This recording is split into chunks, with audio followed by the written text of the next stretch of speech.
So still on the arteries of the brain and spinal cord. So let's take a look back at our vertebral artery here, and I hope you can see, there are two small branches coming from the right and left vertebral arteries right there.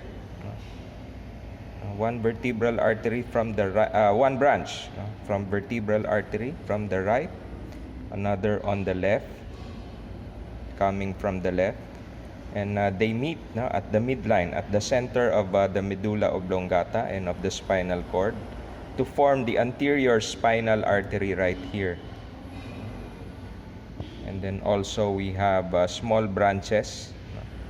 We have a small branch right there, still coming from vertebral artery, forming the posterior spinal artery. Now, for some clinical discussion regarding these arteries, if the main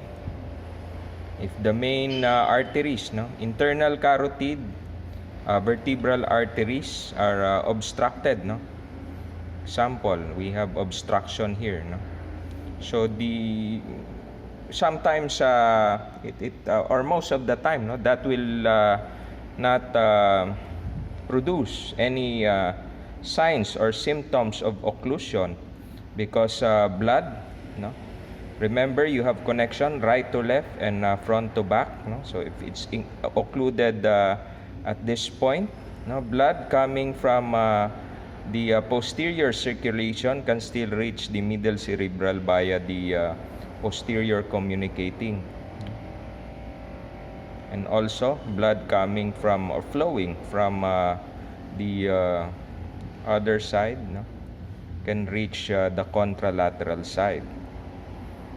So if the main arterial feeders, internal carotid, and the vertebral arteries, if one of the four is occluded, usually it's asymptomatic, and there won't be any problem, not unless you also have ischemia or partial obstruction in the other main feeders. If you already know the areas that this artery supply, you will have basically an idea what will happen if the arteries are occluded. For the anterior cerebral artery here, if the occlusion is in this area, before the anterior communicating, if the occlusion is here, usually asymptomatic also. But if the occlusion is distal to the anterior communicating, so at this level, there will be manifestation already, the motor, and sensory problems will usually affect the lower extremities, if there is extremity weakness or paralysis and impaired sensory function, it will mainly involve the lower X. Now, why? You try to review your homunculus, the primary motor and the primary sensory cortex, the neurons that control the face, upper extremities are mainly located here on the lateral aspect of the frontal lobe, and parietal lobe, while the neurons that control the lower extremities are near the midline, close to the longitudinal fissure. So if the anterior communicating artery supplies the structures close to the midline here, so expect that the function of those neurons will be affected. What happens if you have stroke or occlusion? of the middle cerebral artery. That will have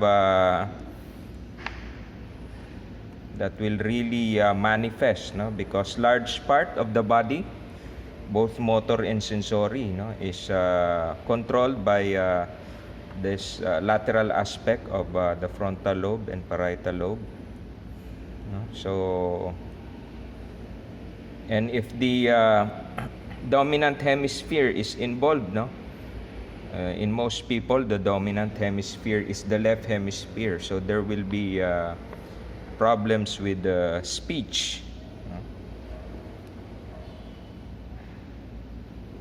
Aphasia, because where is your Broca's area found, no? And what is the blood supply to your Broca's area? It's the MCA, no, in its branches. Posterior cerebral artery occlusion, no? Posterior cerebral artery occlusion will mainly manifest with visual problems, no? Because it goes towards the occipital lobe. It supplies the occipital lobe where the visual cortex is located. Vertebrobasilar artery occlusion, no, will manifest with problems, no, involving your brainstem function, no?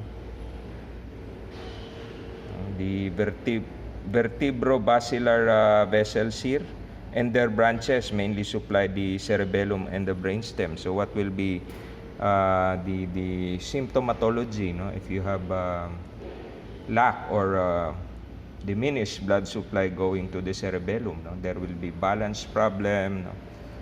Coordination problem, no?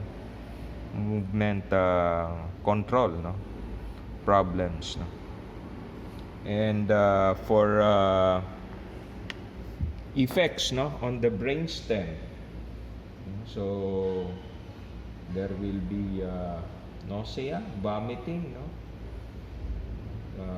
Problems with speech, no, with swallowing, problems with gag reflex, because all those functions, no, swallowing, speech, no, there are, no, centers, no, for